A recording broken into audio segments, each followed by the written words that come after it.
que porte-parole de qui que ce soit, je vais d'abord représenter ma propre voix en tant que citoyen franco-gabonais.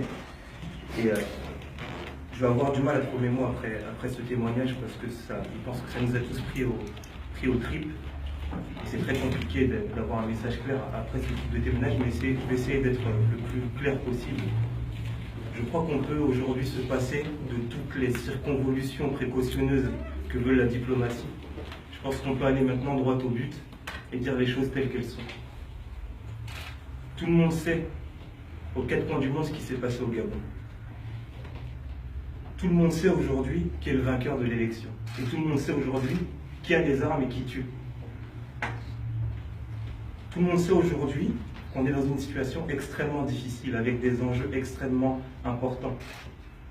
La déstabilisation de ce pays, la déstabilisation de cette zone du monde. Qu'est-ce qu'on attend? D'ici vendredi, la Cour constitutionnelle va devoir donner son verdict. La communauté internationale a donné son avis.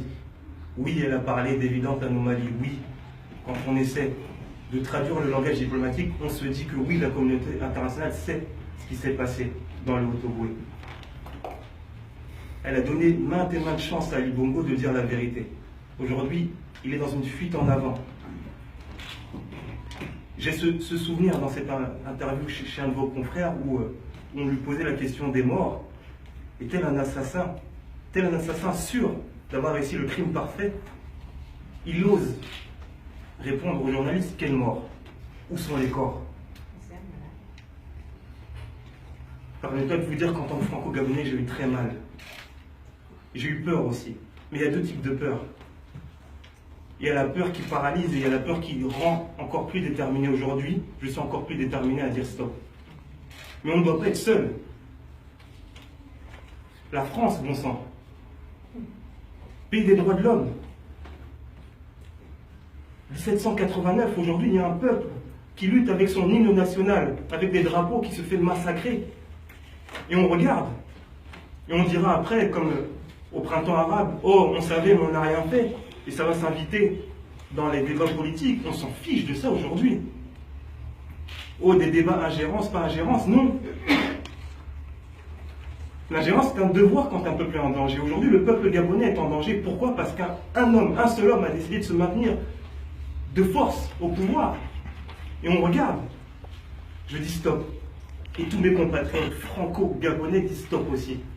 Je veux pouvoir retourner dans mon pays, même si je vis ici en France, et que j'ai la chance d'être ici. Et que si j'étais là-bas, je serais peut-être en train de faire le même témoignage que mon compatriote, ou voire peut-être mort. Parce que j'ai la fibre. Et parce que je suis épris de liberté.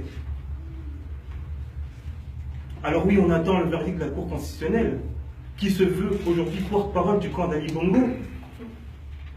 Le protocole d'accord qui a été signé entre la mission d'observation de l'Union européenne et le Gabon stipule bien qu'ils peuvent avoir un droit de regard en amont, en aval, y compris pendant la période de contentieux. Mais ils prennent, comme ils le font toujours, leurs aises avec le droit, en refusant, en se moquant ouvertement de la communauté internationale. Mais comment on va faire pour agir ensuite en RDC, où ça commence à partir dans tous les sens, dans d'autres pays, si la communauté internationale se perd le sens des événements?